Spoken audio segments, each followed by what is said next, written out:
Welcome to this episode of Green Pastures. The topic for today's discussion is the Christian obligation of reaching out to the least of our brethren in the midst of our busy schedule. To aid in this discussion, we have a wonderful panel. My name is Clarna Dias and I'm from Goa and I'm a commerce student. I am Dr. Anjali Raju. I'm from Trivandrum, Kerala. I finished MBBS from St. John's Medical College, Bangalore in the year 2016. I'm Advocate Geeta Job. I'm an advocate practicing in the High Court of Kerala for the past 24 years. I'm from Ernakulam. My name is Dr. Jason Frederick. I'm from Florida, United States. I'm going to specialize in pediatrics in a few months. I'm an MBBS graduate from St. John's Medical College. As Christians, it is imbibed in us right from our childhood that we ought to be helping our brethren. So, in spite of my busy schedule as a lawyer, I make it a point to attend daily mass every day, and I'm also very active in a prayer group for the lawyers in the High Court. So we have meetings every week, and there is an organization called the World Lawyers Mission, of which we are members. All the prayer group members are part of the World Lawyers Mission, and we conduct outreach programs for prisoners. So we get permission from the jail authorities, we visit the prisoners, we hold programs in the jail, like we give them motivational talks. This has been continuing for quite some time now, and the prisoners themselves, they wanted to start a small prayer group, and negotiations are on to see how we could go about it. There are a lot of other prison ministries working, but being associated with the High Court, and we have a sub-jail very close to the jail premises, and that's why we started out on this. In my profession as a lawyer, I get a lot of clients who are facing domestic violence. So when I help them out, the first effort I take is to always see that the family stays together, because to us as Christians, divorce is not allowed. So we give a lot of importance to the children, and we make sure that they are also heard before we actually file the petitions in court. This is how I go about managing my Christian obligation of reaching out to the least of our brethren. And how do you go about it, Jason? Being a doctor, we see almost every day patients coming in, seeking help, seeking healing from their physical illness. But most of the times, what as doctors we don't realize is, they come not just with a physical illness, but there is a long mental or spiritual, healing they need behind that. And even if as a doctor, even if I am not able to help them out in all those aspects, I should be able to guide them at least. For example, in my hospital we have a counselor. And I can be like, you can refer to the counselor and say, he can help. Or if there's a chapel, you can say, there's a chapel here, you can go and pray to Mother Mary, or offer your prayers.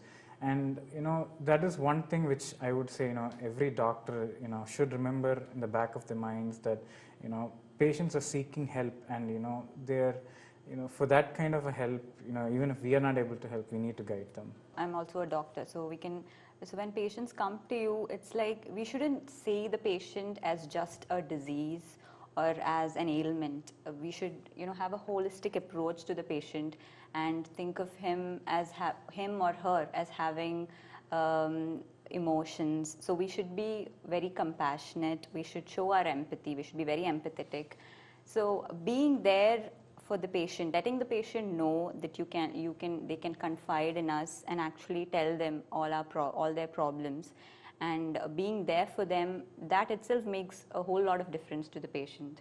So maybe he or she is coming from a background where there's no one there to listen to him or her, and he is feeling lonely, or he's feeling like no one cares about him or her.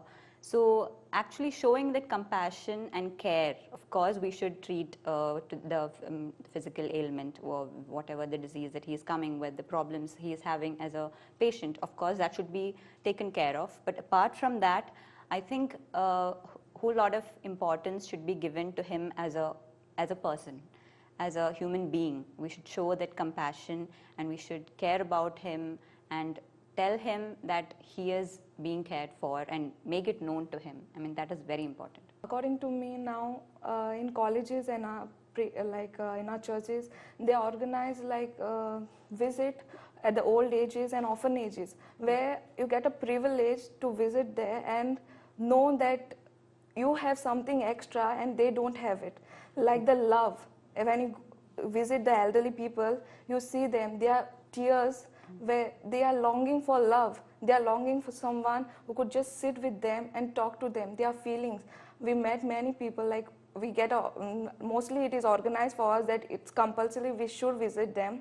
So like people, elderly women and they are crying, they have spent their whole life for their children, and now they have just left them. In their old age, they're left alone. So it gives a peace for us, like at least by sitting with them for little time, you could help them, like to release their feelings out. As a student, I cannot support them financially, but emotionally I could support them. Same way, children who are being given in the orphanages, they don't know their future, they don't know about their parents, but the happiness that you get over there, playing with them, enjoying with them, sharing our life, it's much like a blessing. That's what as a Christian I do in my life.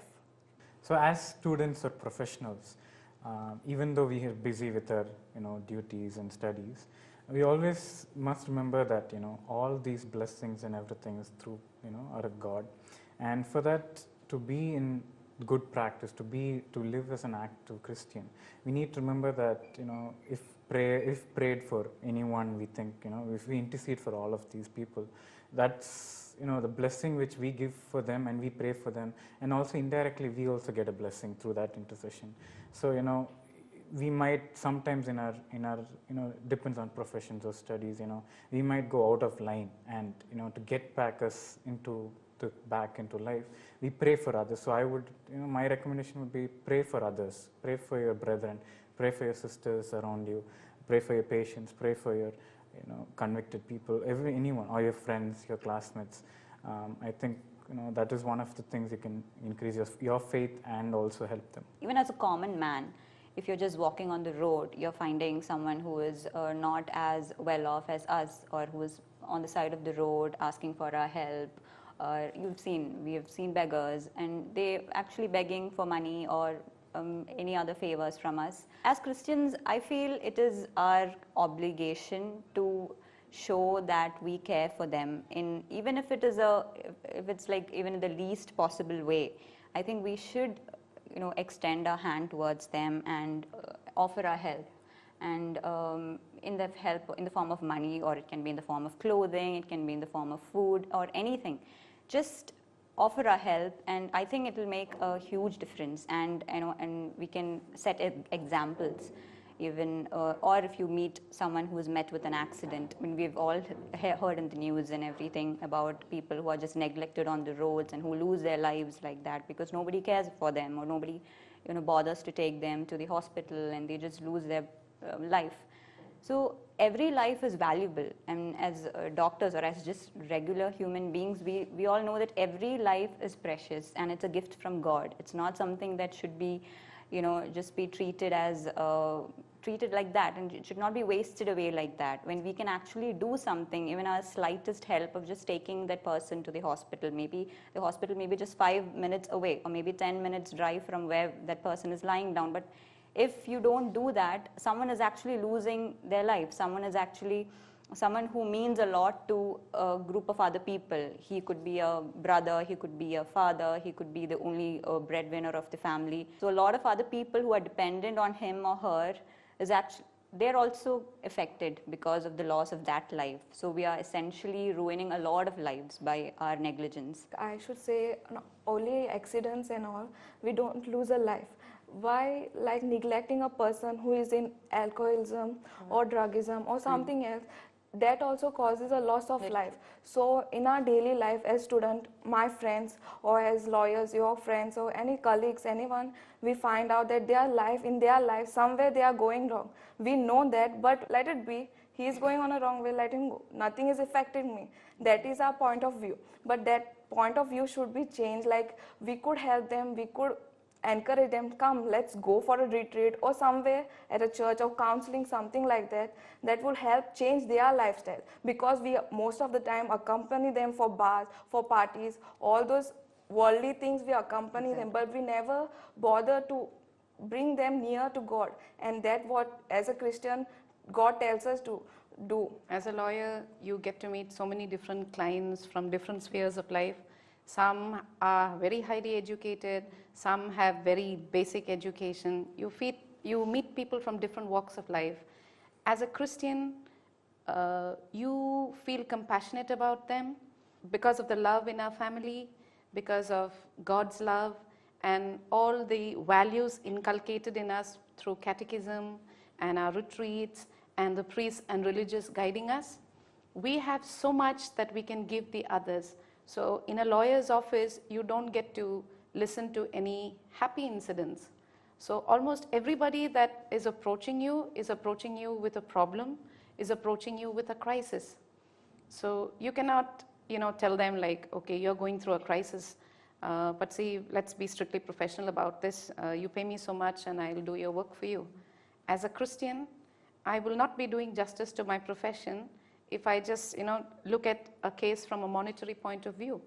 So it is not just giving the client the relief that the client wants, but it is also trying to make a legal aid affordable to them. And as a Christian, you teach them to pray, or you ask for some divine guidance. Like in my life, what I have daily faced is, when clients come to me and they sit across my table and we discuss the case, many times I see them looking at the Bible on my table. I said, I'm not ashamed to say I'm a Christian, because I may be a lawyer, I have studied law, but it is the Lord that has to guide me to handle each and everyone's problems. So I'm not very good at mathematics, but a contractor comes with his bills not paid, or somebody with a tax problem. You might not have been equipped to guide them. So unless you pray, you will not get the wisdom to talk to them. And I am running my own office along with my husband, he's a lawyer too. So what we basically do is, like, you might not be experts in all the cases that come to you. So you tell the client, you give them some hope, you get down their brief in writing, you advise them on what to do, give them time to raise the funds to tackle the issue. And in the meanwhile, you pray to God for guidance, you go to your seniors, or you refer to your books, or you try to find a solution to their problem. It's a step-by-step process. So they also feel comfortable with you, and you can also be. So as a Christian, you need to be compassionate about the people who come to you with work. You don't look upon it as just a piece of work. It's their life. Each brief, each file has its own story behind it. So as a Christian, I feel Christian lawyers are blessed, because we have so much of guidance through retreats, etc., that it helps us to give them good guidance. And we can try to do our best to help them overcome the crisis, not by actually going for an court battle. But you, as a lawyer, you don't need to be taking every brief you get into the court. You can settle it out of court. It makes it cheaper for them. You're getting paid in the process, and you're saving a family. As a Christian, you are equipped to do a lot, and with the grace of God, you can do much more for people.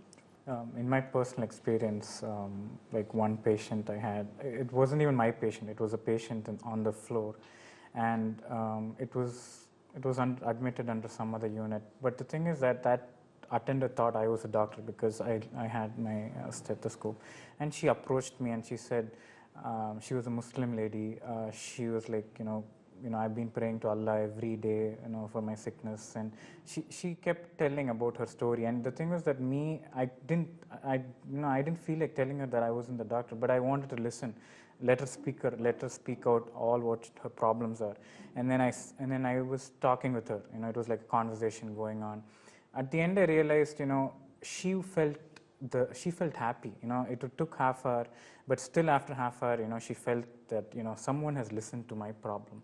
And that kind of, that's when I felt, the that doesn't need a highly skilled doctor to be there to listen to what she's saying, but any human being just being there to just listen to them, and and then I told her then, okay, I'm going to talk to your physician who you're under, and I'm going to tell everything. And she was happy, and then she said she felt the peace in her, which I realized. And also saying, sometimes you can also tell them, like, I will be praying for you, or it's in your, that kind of word saying, I'll pray for you, or that kind of gives them a confidence, I feel. They'll be like, oh yeah, okay, for this fellow is also concerned about me. He's going to keep me in his prayers. That faith they have, okay. And so, in my that's one of my personal experience which I've noticed. I remember an incident where a mother came to me with two of her daughters who had been raped by their own father. So as a Christian, I was rather shocked. Like, I didn't know what to tell the girls. Both of the girls were very distracted. They were not looking into my eye. And I was really hard pressed for time. I had a hearing in the court, and I had to prepare a little more for that. But then I just touched the Bible on my table, and I said, Lord, give me the strength to deal with this. I'm not equipped, so you just guide me. Then it just suddenly struck me that I could actually get an adjournment for the hearing of my case that day, and I called one of my juniors and said, like, I'm not ready, you get an adjournment from the judge. And I spent the whole afternoon with this mother and the two girls. And what I realized is, in times like this, everybody is busy. We have upteen number of things to do. We have our own schedule of how to tackle it. And most of the time, we need to be prepared to give time to others and, try to prioritize and adjust your work in such a manner that your clients don't feel neglected, and that you feel that, you're giving them the time they really need and the proper guidance. So the elder daughter was, in the course of my discussion with her, I understood that she was more comfortable talking to her class teacher. But she was just a little skeptical about whether the other teachers in the college would come to know about it. I said, no, I don't think your teacher would do that. So you go ahead and talk to her if that makes you more comfortable. And then the mother asked me, ma'am, if I take my younger daughter home, she's refusing to sleep. She's scared. So I said, I'll take her home with me. So normally it's a procedure in our office that we don't carry our work home. And this was like really going out of the way and taking the responsibility of a kid who's so traumatized, and I don't know what she's going to do next. But then as a Christian, I thought it was my duty. I also have a daughter of that age. So I took the girl home, and praise God, she slept throughout the night. I lost my sleep because I was worried about her, and I kept waking up to check on her. But she slept beautifully, and the next day we sent her to a counselor in a hospital. And now both the girls are working, and the mothers fought the case, but the daughters didn't want their father to be dragged into it. They are non-Christians, but praise God, the ability they had to forgive their father, who did it in a moment of drunkenness. And the family separated now, but the girls both have got their jobs. So as a Christian, you need to prioritize. You need to help them out in any little way you can. To you, it might be a very small thing, but to them, it's like a lifeline, So you do have a moral obligation as a Christian to help out to the least of your brethren in any way you can. I remember this incident when I was doing my internship in St. John's.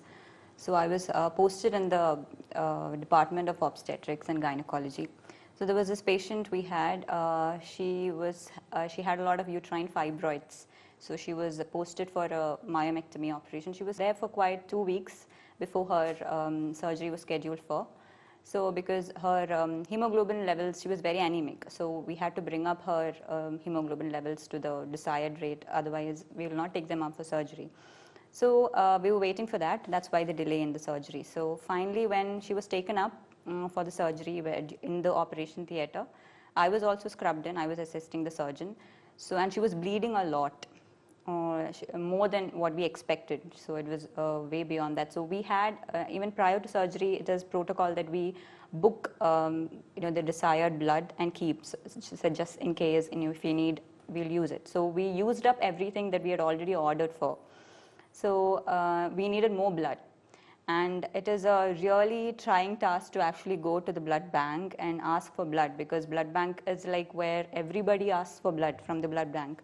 So it's like, it's easier to win. They say, all interns, we used to say it's easier to win a lottery than to get blood from the blood bank, and convince them to actually give us blood and tell them that the patient is, very sick and all that. So it was my duty to actually scrub out and go along with the patient's husband to the blood bank and to get the extra blood that we required. So I called them up from the operation theater itself, and I told them we need this blood, it's very urgent, the patient is bleeding badly, so we really need it, it's urgent, emergency. And they were like, no, we have a lot of other cases coming in from the EMED, so we cannot give you blood at this moment. So I was like, they're not getting the point. And it's like, her life is in danger because she's bleeding excessively. And my professors are actually, kind of, they were like, go fast, get it done immediately. So I ran down along with the husband, and there was a long queue again, a lot of people waiting to talk to the officials there in the blood bank. So finally, when my turn came to speak, I told them, I need this blood. I had already called you up and you denied me. And they were like, no, we don't have this particular blood group, we don't have, it's over. And I mean, like, they'll make such excuses usually, to try and, to analyze the situation for themselves and decide whether this is actually urgent or not. So I was trying my level best to convince, and even the husband, the lady's husband, he was also trying his level best. And they were not convinced at all. And I could see the man, the lady's husband, he was actually chest-fallen, and he was standing there looking very sad. And I felt so sad for him, and I really got angry with the people there. And I told them, see, you don't understand, the seriousness of the situation. If you really have it, please give it. This is very important, and you have to just be, keep in mind that you're actually saving a life if you're actually giving this blood. So then they got the situation, and they were like, okay, fine, this is really serious, I need to do this. So they agreed, and they gave us the blood. And after that, I scrubbed back in, and the surgery was okay, and the lady was fine, and she recovered well. And during the time she was getting discharged, she was on the table. She didn't know this happened. So her husband apparently told her that I fought for this blood, and I got blood for her. So she was so grateful for that, and she came and told me, thank you so much. She held my hand, and she told me, thank you so much. My husband told me what you did. And I was very busy that day, and I was very tired that day when she was getting discharged. And when she actually told me that, I was like, I felt that feeling that you get when you actually do your job diligently, and that feeling that you get, cannot be compared to anything. That gratefulness that somebody else has for something you did for them, it's unimaginable. I remembered my incident as after Mass, I mostly visit the Blessed Sacrament. In our church, it's kept open. So I went there, I was sitting behind, and usually there are many people after the Mass. So one lady, she came, she sat, and suddenly, like, I don't know her, she does not know me. She grabbed my hand, and she caught me very tight, like as if a mother catches her daughter, her son, or like that, her child. She caught me tight and she started crying. I don't know what to do. It was something new to me. Arey, what she is doing to me. Then I asked the auntie what happened. Then she could not express, like she was getting a tendency for a heart attack or something like that. So it was becoming difficult for her to breathe. So and her family members were just in front of her. She could tell them also, but God had a plan. Like she came to me, and like what could I had only option is just pray to God, and I just hold her hand very tight until the doctors and all were told. And the last thing I remember, like her smile in the end when she was being taken from there into the ambulance. She smiled and she blessed me. Child, thank you for being with me at that moment. That gave me a peace inside, like what I didn't do anything, I just hold on to her, and she gave me such a beautiful blessing. Like God showed me like how miracles and work into someone. She needed someone, and I was used for her, like in that day. There are certain cases which come in which you're not sure what the case is. They present very vaguely. Presentations are vague sometimes, and when you're in a struggle saying, I don't know exactly what's going on with my patient. And at that time, you look around, you look at books, you look at material, but still you're not able to find what's going on with this patient. And that time, sometimes it hits me saying, you're just an instrument of Master's healing, and the Lord is the actual healer. You're just an instrument. So you need to go to the Master Healer to find out what's going on. And when you make a small prayer at that time, surrender that patient, saying, "Oh Lord, I surrender this patient to you. Please, whatever is going on in him, touch him, heal him with your mighty hands, so that he can be healed." And I've seen with my own eyes that in 2-3 days, it won't be immediate, it's not an instant thing, but within 2 days we actually find, and the patient recovers fast. And There's a change. There's a change. And this kind of few experiences are things which which makes you believe, and brings you closer to faith. And not only that, when you share this kind of experiences with your colleagues, friends, anyone, they know, okay, there is a Master Healer. And sometimes it's not direct missionary work, but you're actually indirectly, by giving examples like these, you're bringing people closer to God. As Christians, we are all under an obligation to do the least we can for our brethren. So whatever little thing we can do for the others, be it your time, be it your prayer or intercession at that moment, it will be of great help to the person in need.